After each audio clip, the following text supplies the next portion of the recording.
Untuk membahas lebih lanjut soal adu kuat tim pemenangan masing-masing pasangan calon, sudah bergabung bersama saya di studio Kompas TV ada Mas Aryo Seno Bagaskoro, juru kampanye nasional Ganjar Mahfud, Wakil Ketua Umum Partai Gerindra juga hadir di sini ada Habibur Rahman, dan juga di ruangan virtual ada pengamat politik Direktur Eksekutif Lembaga Survei Indonesia Jayadi Hanan. Sore Mas Jayadi, Pak Habib, terima kasih juga Mas Seno. Sore, terima kasih Pak Habib. Ini seumuran kita nih. Seumuran ya, masih muda ya, saya juga masih muda nih. Sekolah gitu saya yang paling muda dulu deh ke Mas Seno. Mas Seno ini kan kalau yang paling baru ada nama Mbak Yeni masuk ya kemarin sudah menjadi di hari Jumat. Tapi Mas Ganjar bilang itu nggak cukup, harus ada nama Mbak Kofifa, ada juga nama Pak Kang Emil yang ingin juga masuk bersama Mas Ganjar menjadi tim pemenangan. Itu kenapa harus nambah lagi dua nama itu? Ya kita percaya bahwa komunikasi yang baik membangun dream team bangsa Indonesia ke depan itu harus dilakukan dengan komunikasi yang baik dengan banyak pihak, para expert, para pakar. Kalau kita melihat sekarang tidak hanya anak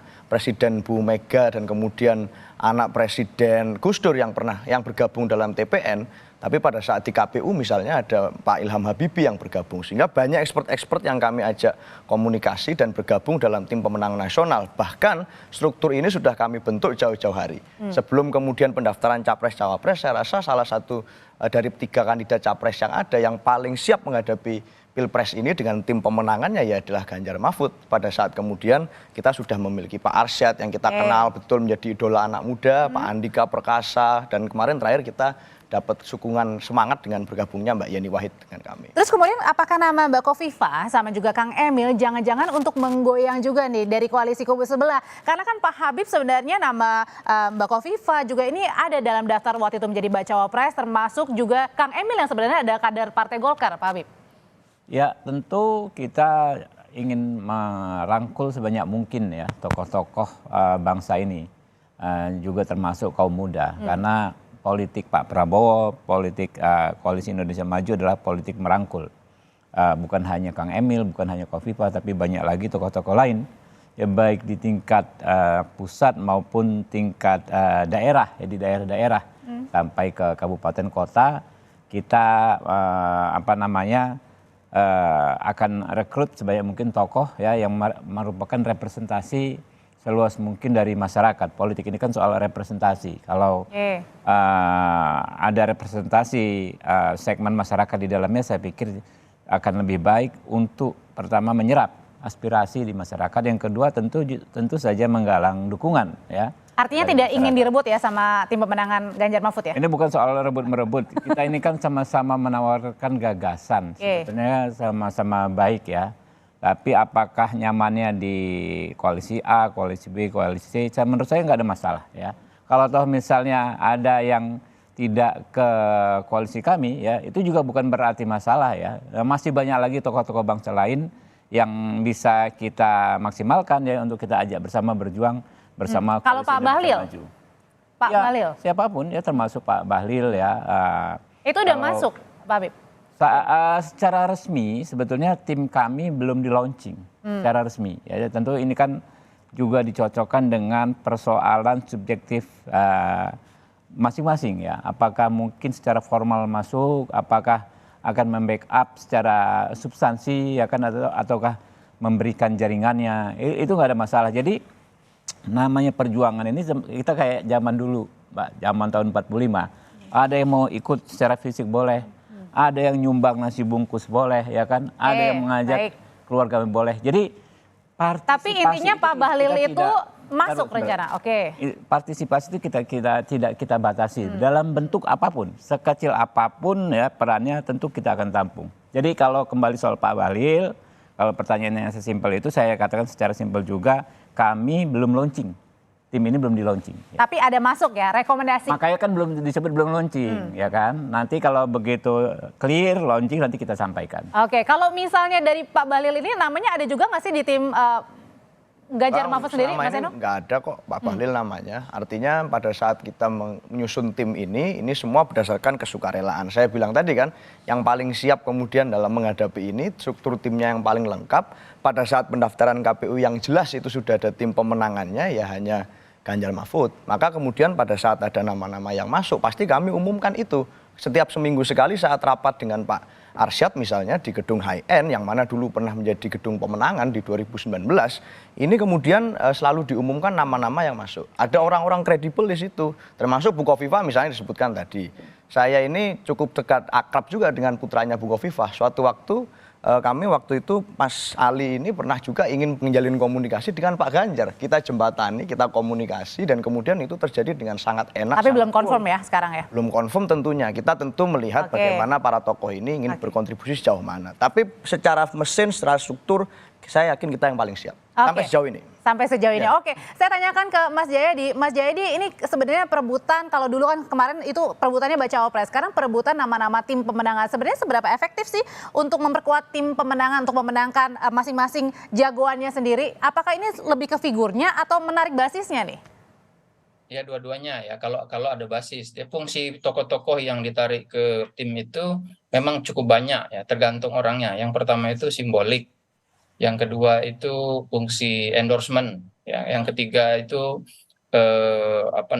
fungsi kapasitas masing-masing tokoh itu. Yang keempat baru technicalities ya, teknis yang mereka, kapasitas profesional dan teknis yang mereka miliki.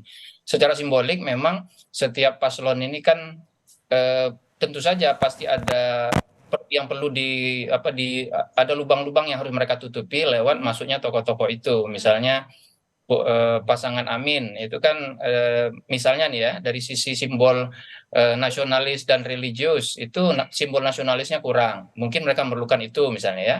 Kemudian Pak Ganjar dari segi tokoh yang mampu membantu dia memperkuat Jawa Barat itu juga dia perlu misalnya. Atau dari sisi Prabowo misalnya perlu tokoh yang lebih terlihat NU-nya gitu, karena tidak ada kan secara simbol. Artinya ingin menarik figur dan juga basis ya?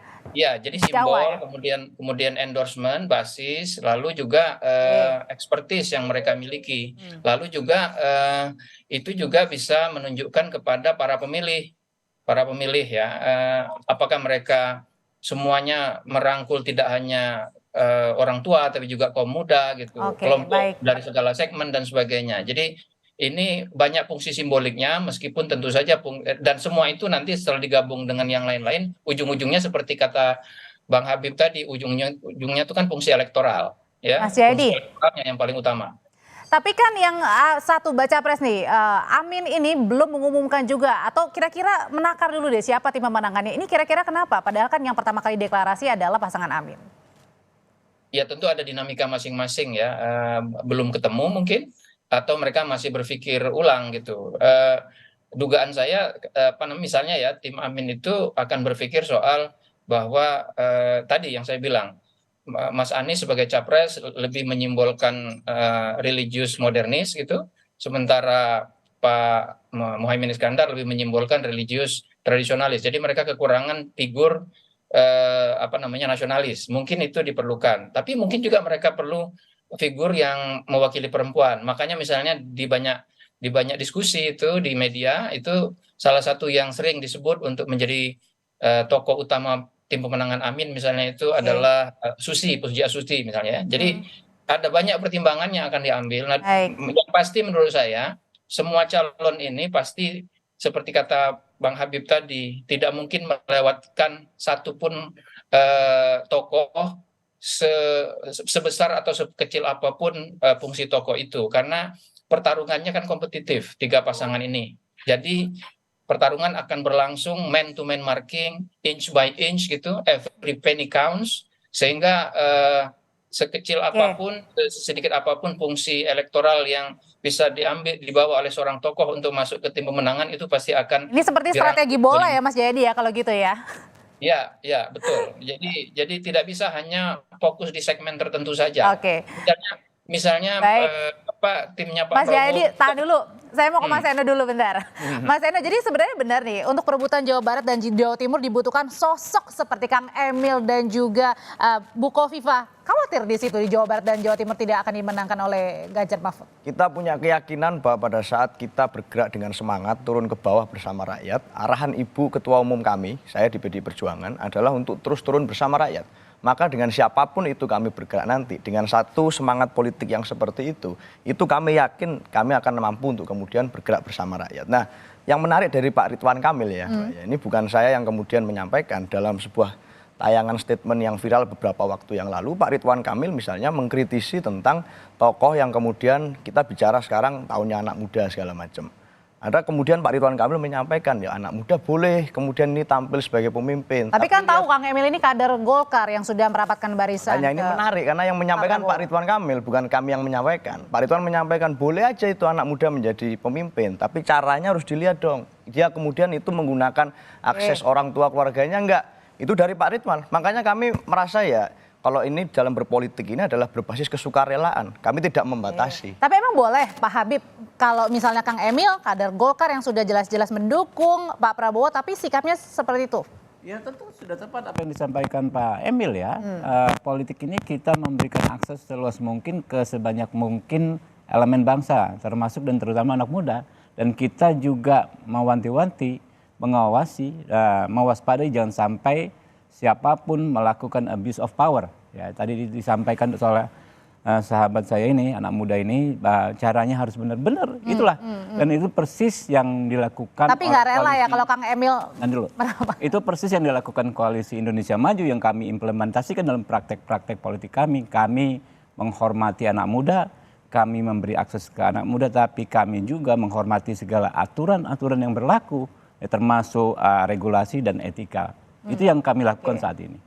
Oke, kalau gitu pertanyaan berikutnya adalah bukan hanya tim pemenangan yang saat ini sedang panas-panasnya ramai diperbincangkan, tetapi juga bagaimana masing-masing ini menggunakan beberapa isu untuk menggoreng, untuk mungkin bisa menggoyang lawannya. Benarkah seperti itu strategi yang saat ini digunakan? Sesaat lagi kami akan bahas, usai jeda tetaplah bersama kami di Kompas Petang.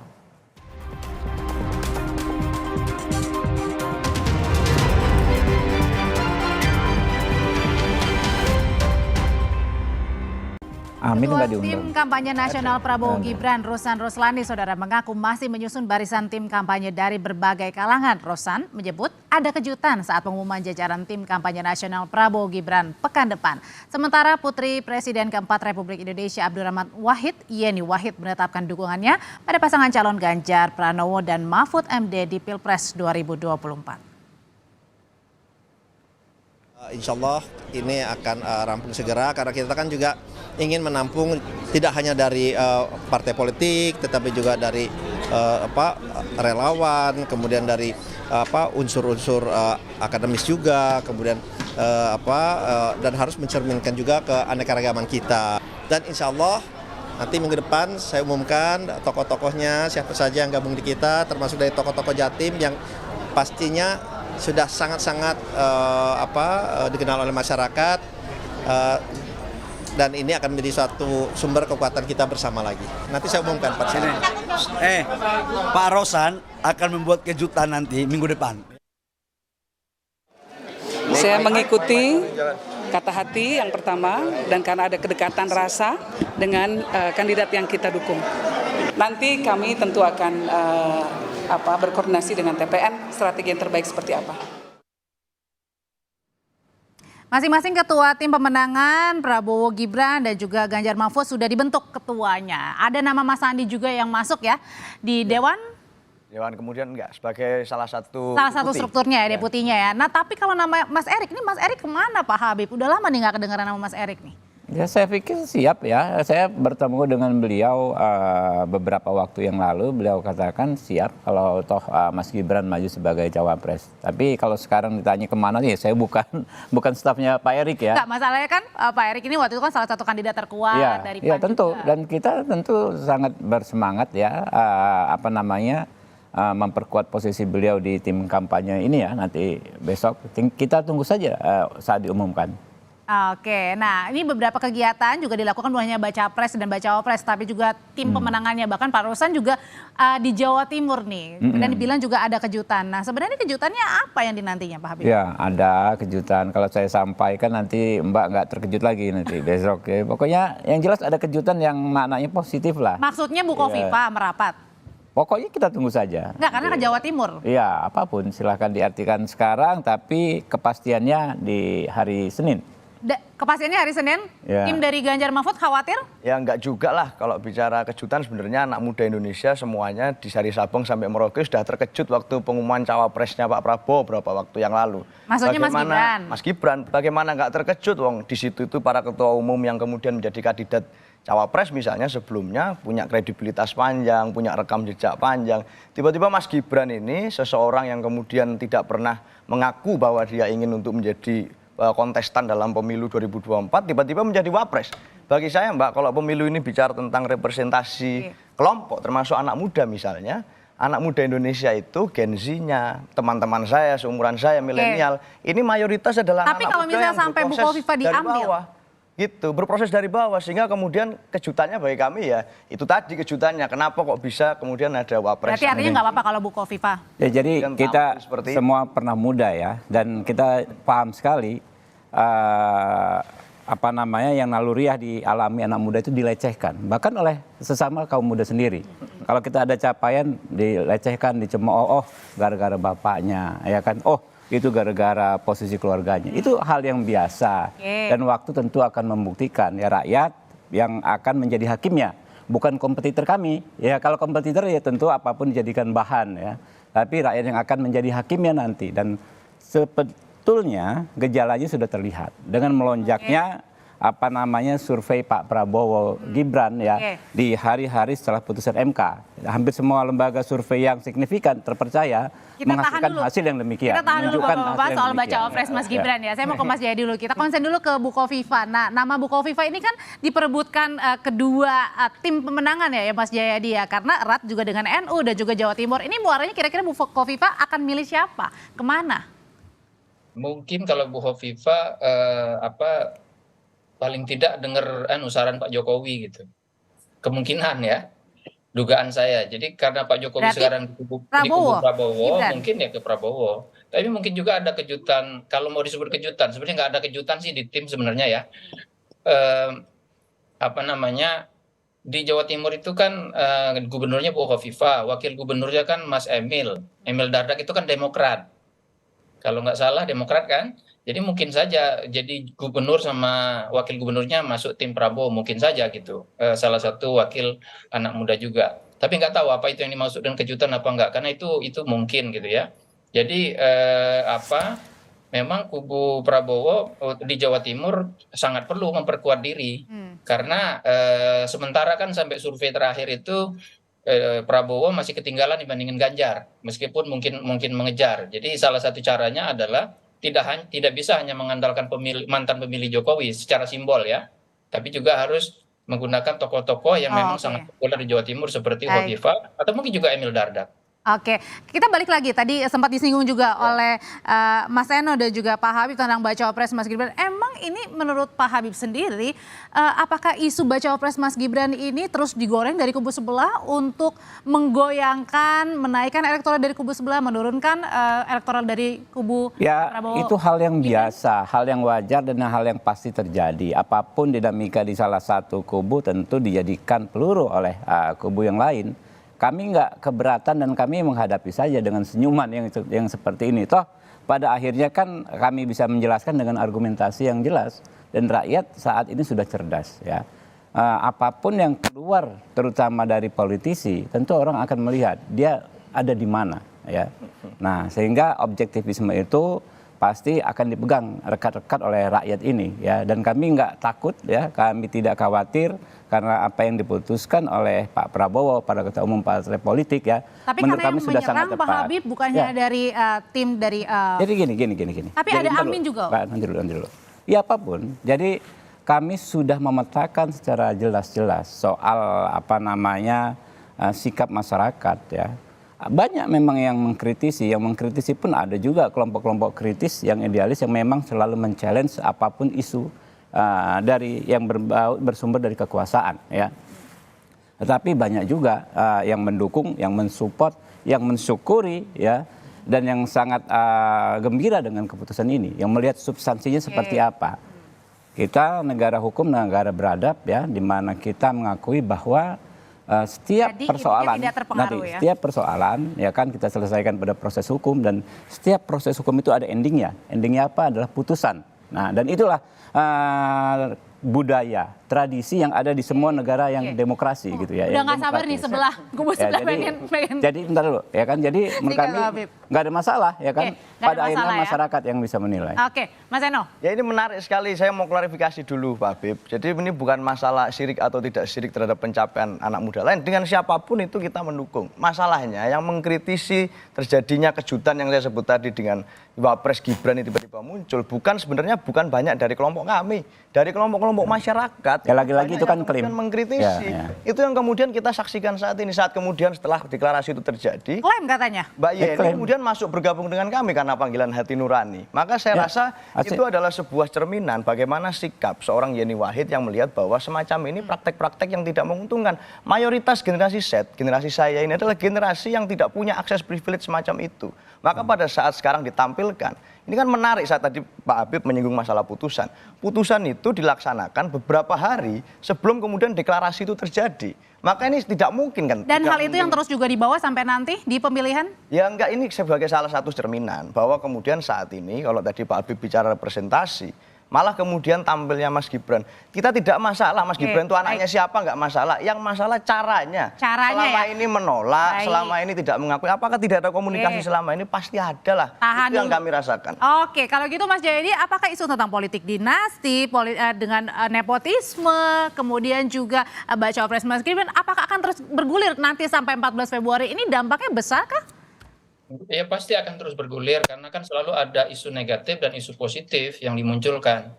Bang Habib akan memunculkan isu positif dari Prabowo Gibran, Mas Seno akan memunculkan isu yang negatif. Sebaliknya begitu.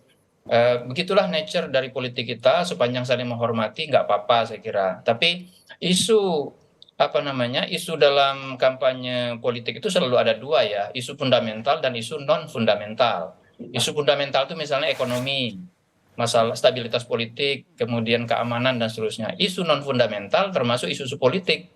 Nah, putusan MK soal Mas Gibran itu tidak lagi isu hukum sekarang, itu isu politik gitu. Oke. Jadi menjawabnya kalau menurut saya tidak bisa hanya dengan menjawab sebagai soal hukum. Itu soal politik. Bagaimana menjawabnya itu terserah tim Prabowo gitu ya. Demikian juga dengan timnya Mas Seno. Kesannya bukan sirik sama anak muda, tapi soal misalnya tadi angle-nya dengan caranya. Tapi dugaan saya isu-isu seperti ini akan terus bergulir karena Oke, baik. dia sebagai isu non fundamental sebetulnya bisa tenggelam hanya dalam 1 bulan aja. Tapi karena kita berada dalam situasi kompetisi pemilu, isu itu akan berada di situ terus. Tidak ada yang mencoba menenggelamkannya, tapi ada juga yang akan terus mengapungkannya gitu. Oke, Jadi, baik. seperti kata Bang Habib tadi, biasa aja itu. Jangan baperan aja. Terima kasih Betul. Mas Jayadi, Pak Habib Betul, terima Ibu. kasih, Mas Betul. Eno terima kasih. Santai. Sehat selalu, nanti kapan-kapan kita sambung lagi dialog ya. Terima kasih.